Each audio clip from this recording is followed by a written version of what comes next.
up, guys? It is Angelo coming at you from Fear the Beard Football Channel. The biggest nose in sports is here to break down week one.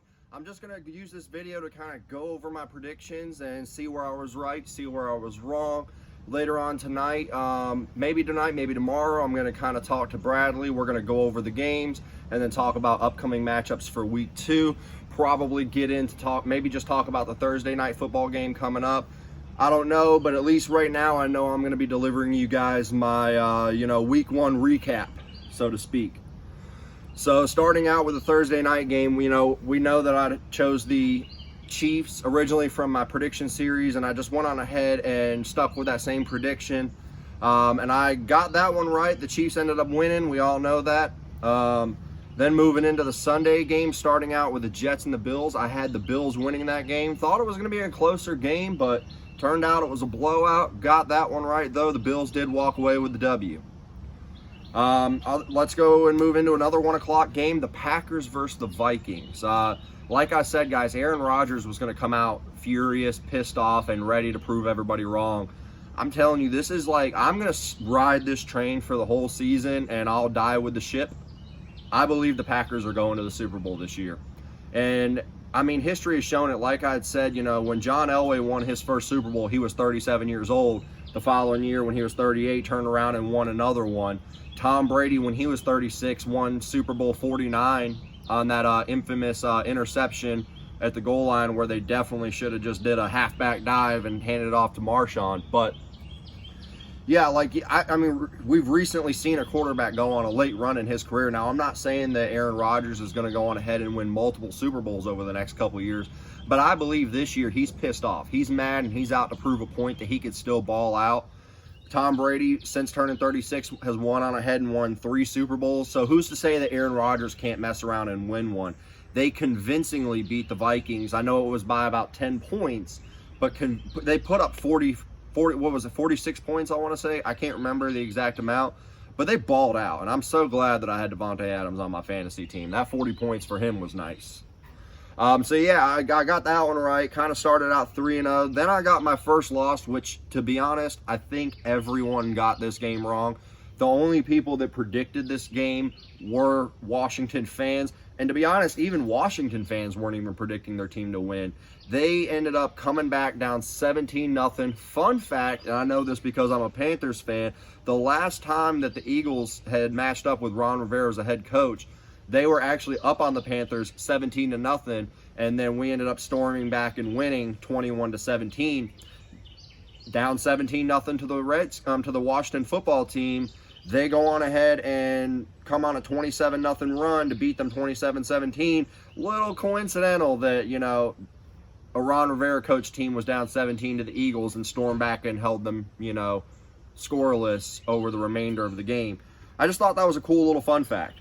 But I got that game wrong. Washington ended up getting the surprise victory. But like I said, guys, that defense was already good. I knew that going into it, that their strength is defense. They fall apart on the offensive line. I'm still not sold on Dwayne Haskins as the quarterback. But, I mean, I'm the type of person where I don't care what you do in the game as long as you win the game. Stats don't necessarily matter to me. All I care about is wins and losses. And they turned around and got that win. Moving on to the Ravens and the Browns, I expected this game to be a bit closer. And to be honest, I didn't necessarily, I loved how the offensive line was opening up holes for Nick Chubb and Kareem Hunt. So that's something that, I saw that I was kind of right about. Like I said, I didn't think that this was going to be as big of a blowout as it was. But to me, it was more about the Ravens being so good. And, with a new offensive coach, or with a new head coach, I mean, kind of the same team, but a little bit of differences. It's kind of hard with the offseason we had, and I kind of was struggling with my week one predictions because this is such a not normal offseason. We think we know what these teams are, but we really don't know what they are. I mean, we've not seen them play preseason. They've had very limited offseason workouts. It's really hard to predict this, guys, but I'll tell you what, I knew Baltimore was going to be good. There was really no changes to that team, and I feel like they're just really pissed off and out to prove something after that early exit by Tennessee in the divisional round last year. Let's see, then Colts and Jags, this was This was a shocker to me. It was really weird that the two worst teams in the NFL went on ahead and got the win. The Jags ended up beating the Colts, which really surprised me. I love the way Gardner Minshew played. I know Phillip Rivers had 2 interceptions, but he looked a lot more comfortable in that pocket. I still liked what I saw out of Indianapolis. I just think that, every dog has its day, and Jacksonville turned out to be the better football team. And I just feel like they used the momentum of the fact that everyone had written them off and didn't expect them to win this game, and they turned around and did it. So my opinion hasn't changed on the Colts. Like I said, I had them starting out the season 1-5 and then carrying on and finishing out with a 10-6 record. So I think this team is going to be a better second half team. I expect them to stumble in the beginning because they have a new quarterback. They've got a few different, new pieces on there.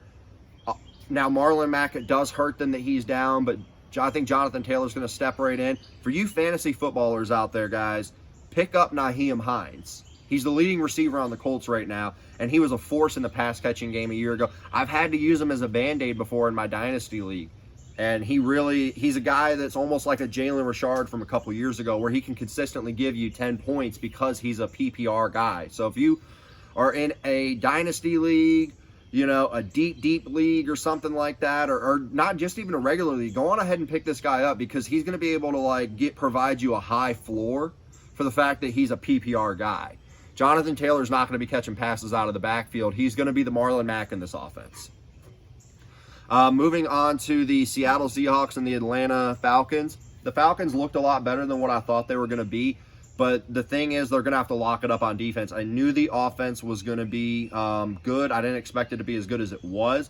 It was a lot better than what I had anticipated. Gurley looked to be okay, but Russell Wilson is Russell Wilson, and he stole the show, and he guided them to a victory. Chris Carson was catching passes out there, caught 2 touchdowns. Like I said, guys, if Russell Wilson's your quarterback, you're always going to be the favorite to win that game, in my opinion. Moving on to Miami, and just real quick, like I said, I got the Jags game right. I got Seattle game. Okay, so I've been following along pretty good. Now we've got Miami and New England. I don't think Miami played awful. There's just, Ryan Fitzpatrick is a guy that definitely needs all the preparation that he can take. But realistically, first of all, I want to say Bradley got it right with New England, that they were going to use Cam Newton's strengths. And like I said, and I totally agreed with him on this, and that's why I even put it in there on that segment that if Cam Newton's at full strength or if he's playing to his strengths, this is going to be a dangerous team. He had 2 rushing touchdowns. They got a convincing double-digit win. I think Miami's better than what they showed. But New England just came out, and I think Cam was just out to prove it. I saw nothing wrong with how he played. He went 15 for 19 and had 150-some yards. So he was very efficient, and I think that Josh McDaniels and Bill Belichick are going to be able to use him wisely. My only thing is his type of play going to be sustainable? Because I feel like we're going to be able to see a good Cam Newton in the early bit of the season, but as it goes on, the more hits you take down the stretch, and this is not a great offensive line, by the way, and they don't really have a solid run game. The more he decides to run, the more hits he takes, we're going to start to see him teeter off as the year goes. So, I'm very happy for Cam Newton that he had a really good first game with New England and he got the win. I have no ill will towards him. I want him to succeed. He was a Carolina Panthers quarterback, and I feel like that at his peak, he is the most dangerous threat in the NFL. This is hands down the most athletic man to ever play the game of football. I can't disrespect him there, but the fact of the matter is he's, aside from last night, and he has had few passes, he's had few flashes, he's not as consistent. Cam Newton is a roller coaster. You'll see him have one great game, he'll teeter off the next. He'll have another good game, he'll teeter off the next. That has been his career. Go back and check it. He has a track record of it. Got that game wrong, though. Moving on to the Chargers and the Bengals. I had the Bengals upsetting them, and they were very close to doing it. The Bengals played better. I liked the way their defense looked. Chargers had a solid defense as well. That's what's going to keep them in the game. They've got a good enough defense. They were able to pull it out in the close game, and a lot of it was because of Tyrod Taylor just kind of managing the game properly. So I really loved watching that game. I'm more of a defensive-minded guy, so I love those kind of games. I thoroughly enjoyed last night's Denver and Tennessee game. I'll get to that later. Moving on to but yeah, I got that game wrong. So moving on to the Cardinals and the Niners. This was another game that I got wrong. I predicted it to be a close game, and it was. I predicted the Niners to win. I think it was 28-24. So I predicted the Cardinals score right. The Niners just didn't score that extra touchdown and 2-point conversion that I thought they would get. But I'll tell you what, man. After watching this game, let's go back into recent memory. You know, Pat Mahomes came out in his second year, and he took the league by storm. Lamar Jackson comes out in his second year. He takes the league by storm. 2 consecutive MVP winners. Well, Kyler Murray, a quarterback over in Arizona, is entering his second year, and he now has one of the top 3 receivers in the NFL with DeAndre Hopkins, who looked very, very good in his new offense. So I think I'm, locking in Kyler Murray to have a huge year, and I'm going to lock him as a potential MVP frontrunner. This guy is going to be really good. I've always liked him. He was, coming out of Oklahoma, the man was completing over 60% of his passes, and he could run forever if he wants to. I've always seen that if you're a quarterback who completes above 60% of your passes in college, that generally translates into the NFL. And with his mobile ability, he's that much more dangerous. So I expect Arizona to have a good year. I'm still locking them in at 7-9. I think they can do better, obviously, but I'm locking them in just because I don't know if they're going to continue to be consistent. So, time will tell. But like I said, I got that game wrong. Good. Hats off to Arizona, though, for that huge, huge divisional win. Next game is the Bucs and the Saints. And, I don't think it's, Tom Brady threw a couple interceptions in that game. But, watching it, he looked sharp. A lot of what I saw was him and Mike Evans weren't on the same page. Him and a lot of the receivers just weren't on the same page, and it's because of the offseason we had. And like I'd said, his 2 interceptions would put him on course for 32 picks this year, which it's week 1, so I hate it when people do that because I'm like, it's week 1, that's not going to continue every single week. But in a Bruce Arians offense, quarterbacks in their first year tend to throw a lot of interceptions. Last year, Jameis Winston threw 30. I believe it was 2012 that Carson Palmer, it was 2013 maybe, Carson Palmer went on ahead and threw 22 interceptions. I think it was 22. I didn't look up the official number, but I knew it was north of 20. Expect Tom Brady. This is a guy who's never thrown more than 14 interceptions in a season, and the last time he did that, I believe, was 2003. Or 2005 maybe. I'm not 100% sure. But expect Tom Brady to have a career high in interceptions this year, and majority of them are going to come within the first 8 games. I have this team doing a lot better in the second half as they get, more familiar with each other.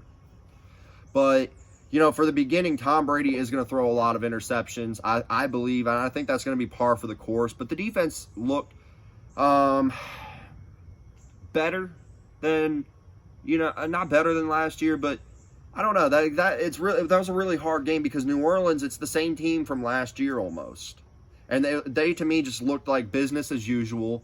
And the teams that are good teams that didn't change too much from last year are going to be the better teams. And even the teams that didn't do good last year, that still kept a lot of the same pieces, are going to be a lot better because you didn't have that preseason to jive well and get to know each other. You didn't have a whole lot of training camp. So, the teams who are returning more starters from last year are going to be better teams. So that's why the Saints really looked a lot better than they did, and they're just an overall good team. But I expect Tampa Bay to grow a little bit more over the season, but they're going to struggle early on.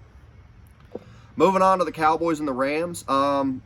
This was a good game, and I didn't expect the Rams to win this. And I still don't expect the Rams to do a whole lot better because they are returning a lot of their guys from last year, and they just didn't look up to par. Dallas has had a lot of moving pieces. There's a lot of new guys coming in there, and I felt like that this was a game that Los Angeles should have won, but I chose the Cowboys because at their peak they are one of the best teams in the NFL. They obviously, with the lack of preseason, wasn't completely up to par. I expect this team to get better as the year goes on, but I don't expect too much more out of the Rams. Like I said, I'm not a huge fan of Jared Goff. He didn't look bad. The run game didn't look awful either, but you know, Dallas doesn't have one of the stronger defense, and they play in a division that has very solid defensive play from, you know, San Francisco. Seattle has a very decent defense, and then even Arizona has a sleeper defense out there. You know, this is going to be a team that's going to struggle a lot because they play in a very tough division. So, you know, I think that it was really good for them to sneak a win in there. But like I said, I'm standing pat that I don't believe this is going to be a very good team this season. Now, moving on to the Monday night games, I never officially gave you guys my predictions. So what I did was when I was jotting down my what I got right, what I got wrong, I just went back and looked at my prediction series and, you know, went with what I had originally chosen a few months back, which, to be honest, I don't think I would have changed much. I guess maybe I would have went on ahead and went with Tennessee probably in the Monday night matchup, but I was very confident with taking the Steelers in this game regardless how much time had changed. But, you know, I didn't put my predictions in time, you know, and at least, you know, have a timestamp for it. So I felt like it would have been a bit dirty for me to come back and be like, I think Tennessee's going to win this game, even though I didn't really officially submit it. So I just went on ahead and stuck with the Broncos. But yeah, Steelers, they looked really good. Big Ben looked back to form. And real quick, I'm gonna go a little bit. I'll save the Monday Night Football stuff for when me and Bradley do it. But yeah, so I got the Steelers game right, and I got the Broncos and Titans game wrong. I had the Broncos winning initially. Titans turned around and got the W. Steelers looked good, guys, and they're gonna be definitely making a bump up in my power rankings. I'm going to go on ahead and only do like the top 16 as it go, like for this upcoming week, just because it was such a long video. And I don't necessarily, the only time that I want videos to go extremely long is when I'm doing a video with Bradley or somebody else, just because that back and forth is a lot easier to sit down and actually watch versus just me talking. So, you know, but yeah, guys, so this week, I went 8-8 in my predictions. So 500, that's not awful. It's not good, but it's not awful. I will definitely take that. I'm going to overall record. Obviously, it's week 1, so it's going to be the same as this week. 8-8 overall. We're going to continue to track my success over the course of the season and see how it goes.